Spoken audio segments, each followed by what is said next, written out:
Patient से उन्होंने कहा कि मई के बच्चे मतलब सब लोगों ने निकलवा दिए और अप्रैल का बच्चा भरे बैठे हैं। इस तरीके पेशेंट से मतलब बोल रही हैं। पेशेंट को तकलीफ है और उसके बावजूद मतलब पेशेंट से प्यार से पेश आना चाहिए, लेकिन फिर भी उन्होंने मतलब ऐसा किया। जहाँ तक सवाल संसाधनों का है, गवर्नमेंट कह रही है वो व्यवस्थाएं शायद सरकार नहीं दे पा रही। आज हम उन्नाव के जिला अस्पताल में खड़े हुए हैं और आपको आज हम ऐसी हकीकत से रूबरू कराना चाहते हैं जो शायद आज आप देखेंगे और सुनेंगे तो लगता है कि या तो सरकार शर्मिंदा हो जाएगी दावों पर अपने, और या तो आप शर्मिंदा हो जाएंगे खबर देख करके, और आप इस जिला अस्पताल से आपको नफरत से हो जाएगी कि मैं सब कुछ करूंगा लेकिन अपने पेशेंट को बचाने के लिए जिला अस्पताल नहीं ले जाएंगे। क्योंकि जो सबसे ज्यादातर महज इमरजेंसी यहाँ दो बनी हुई है, एक लेडी के लिए बनी हुई है और एक जेंट्स के लिए बनी हुई है। जेंट्स में ज्यादातर ऑपरेशन के इस समय जो सबसे ज्यादा पेशेंट आते हैं वो एक्सीडेंटल पेशेंट आते हैं और वो अपना नॉर्मल अपना एक्सीडेंट वही देखा लगा और उसके बाद में इमरजेंसी में नॉर्मली काम चलता रहता है, एडमिट किया, छुट्टी किया, कहानी खत्म। दूसरी बात, ज्यादातर लोग 1 रुपए पर, ज्यादातर अगर डॉक्टर को पर्सनली दिखाना है तो 1 रुपए पर्चा बनवाते हैं, उसके बाद में जो भी डॉक्टर देखता है उसको दिखा करके अपना दवा लेकर के चले जाते हैं। लेकिन यहाँ आपको बता दें, जो आज एक घटना हम बताने जा रहे हैं, दिखाने जा रहे हैं, वो कहीं ना कहीं आपको होश उड़ाने वाली है, चौंकाने वाली है। क्योंकि यहाँ पर सबसे ज्यादा जिला अस्पताल में एक भरोसे से लोग महिला आती हैं महिला डिलीवरी के लिए, प्रसूता के लिए। आपको बता दें यहाँ प्रसूता के लिए दिन में तो बड़ा अच्छा आसान सा काम है। एम्बुलेंस कहीं CHC अलग अलग CHC है, अगर CHC में संसाधन नहीं है, लेकिन यहाँ पर सारे संसाधन है।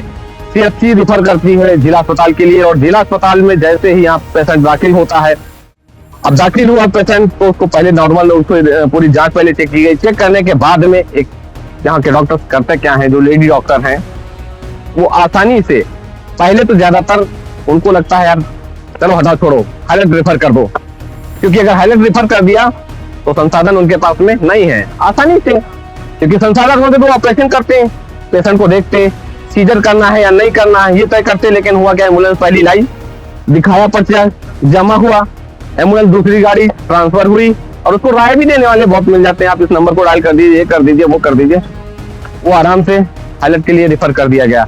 हाईलाइट में अगर पेशेंट जाता है तो हाईलाइट में भी एक बड़ा सवाल खड़ा हो जाता है, क्या उन्नाव में संसाधन नहीं है?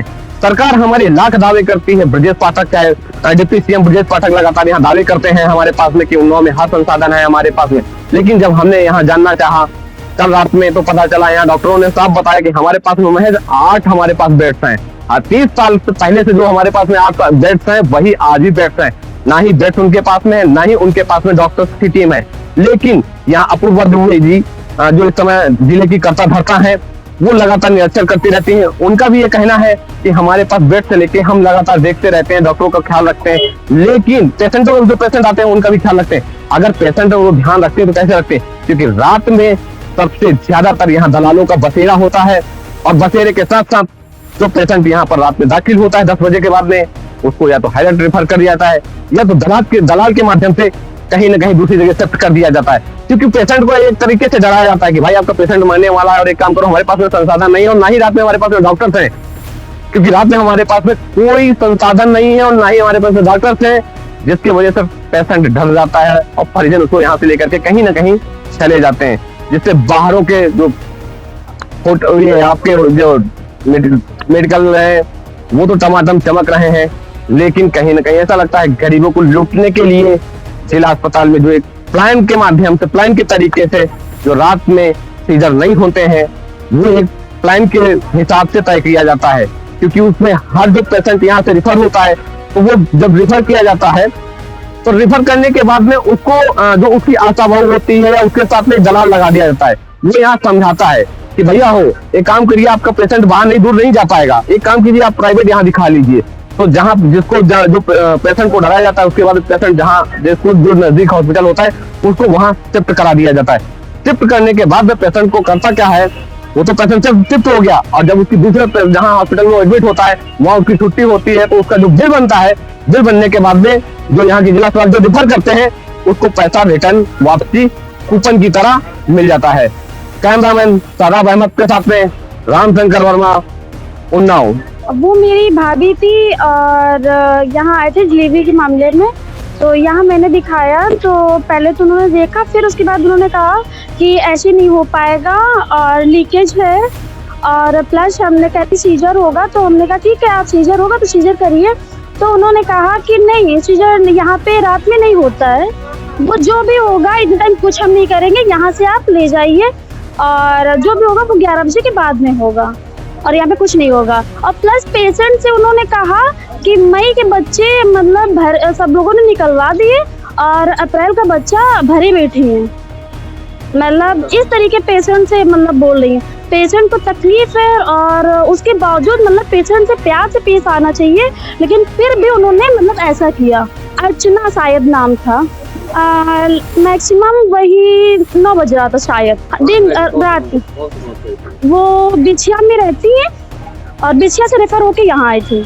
ये बच्चे के पेट में दर्द हो रहा था तो उसी का इलाज चल रहा है। डॉक्टर लोग तो अच्छी मेहनत कर रहे हैं और समय समय भी इलाज दे रहे हैं, लेकिन जहाँ तक सवाल संसाधनों का है तो संसाधनों में जैसे अल्ट्रासाउंड है जनरल का जो होता था, जो गवर्नमेंट कह रही है, वो व्यवस्थाएं शायद सरकार नहीं दे पा रही। मेरे पास बेड का कांस्टेंट तो है, ये 60 बेडेड हॉस्पिटल बहुत पहले से सैंक्शन था, पॉपुलेशन बढ़ गई है, काम बढ़ गया है, लेकिन बेड्स नहीं बढ़े हैं। बेड का कांस्टेंट है, लेकिन दिन में 8 सीजर हो चुके थे। जो है मेरी बेड ऑक्यूपेंसी 100 के ऊपर जाती है, हम एक्स्ट्रा बेड लगा के काम करते हैं। फिक्स नहीं है, दिन में ज्यादा होते हैं, रात में भी सीजर होते हैं। कितने सीजर रात को होते हैं? ये तो डिपेंड करता है पेशेंट के ऊपर। वैसे 24/7, लेकिन हाई रिस्क केस को हम लोग रात में, पेशेंट आया है उसको हाई रिस्क, उसमें लीकिंग की कंप्लेंट थी, डॉक्टर ने देखा, उसको एग्जामिन किया और पानी बहुत ज्यादा जा रहा था, मुंह नहीं खुला था, इसकी वजह से ये लग रहा था कि अगर ज्यादा टाइम हो गया तो बच्चे को नुकसान हो सकता है जो है, इसलिए उसको सीजर एडवाइस किया था। थोड़ा कांस्टेंट तो है, उसने 8 सीजर दिन में हो चुके थे, HR जो रहता है 8 सीजर को वॉच कर रहा था, थोड़ा कांस्टेंट था, लेकिन मेरे से बात करके उसके बाद डॉक्टर ने पेशेंट को बुलाया सीजर करने के लिए, वो कर भी देती रात में, लेकिन जो है पेशेंट नहीं मिलाता था। कितने घंटे बाद आप इमरजेंसी पेशेंट को एडमिट करते हैं? कितनी देर बाद आता है, उससे 15 से 20 मिनट में पेशेंट एग्जामिन हो जाता है। जो है रिस्क इस सेंस में होती है कि हम नॉर्मल डिलीवरी अगर कराएंगे तो कभी कभी बच्चा गंदा पानी पी जाता है। जो है लीकिंग होने के बाद जब पानी की थैली फूट जाती है, बच्चा गंदा पानी पी सकता है, ये रिस्क होती है जब लीकिंग शुरू हो जाती है। थोड़ी बहुत लीकिंग में कोई बात नहीं, लेकिन ज्यादा लीकिंग होती है तो बच्चे को खतरा रहता है। ठीक है, और 10 मिनट में नॉर्मल डिलीवरी हो जाती है? नॉर्मल नहीं हुआ उसका, नॉर्मल नहीं। ऑपरेशन हुआ है? ऑपरेशन सीजर हुआ है ना? सीजर हुआ है। कितनी देर में हुआ है सीजर? ये मुझे कैसे पता? दूसरी दूसरे अस्पताल में मुझे कहीं से फीडबैक मिला है कि उसका सीजर हुआ है दूसरी जगह, लेकिन कितने बजे हुआ मुझे नहीं पता, नहीं टाइम का मुझे नहीं पता। पेशेंट बुलाया जा रहा था लेकिन पेशेंट अंदर नहीं आया है। मैंने DM मैडम के यहाँ से कॉल आया था, पेशेंट को डॉक्टर बुला रही थी, मैंने उनको यही बताया कि डॉक्टर कॉल कर रही है, लेकिन पेशेंट नहीं मिल रहा है, अटेंडेंट नहीं आ रहा है उसका। जो ऑन ड्यूटी डॉक्टर थी वो सीजर खुद भी करती है, करती है वो सीजर। आप लिखित में दो, उसके बाद हम देखते हैं। लिखित में आप दो, उसके बाद उसको हम देखते हैं। सब्सक्राइब करें आपका अपना चैनल न्यूज टाइम नेशन, और हर खबर सबसे पहले पाने के लिए बेल आइकॉन जरूर दबाएं। और हाँ, खबरें पसंद आ जाएं तो लाइक और शेयर करना ना भूलें।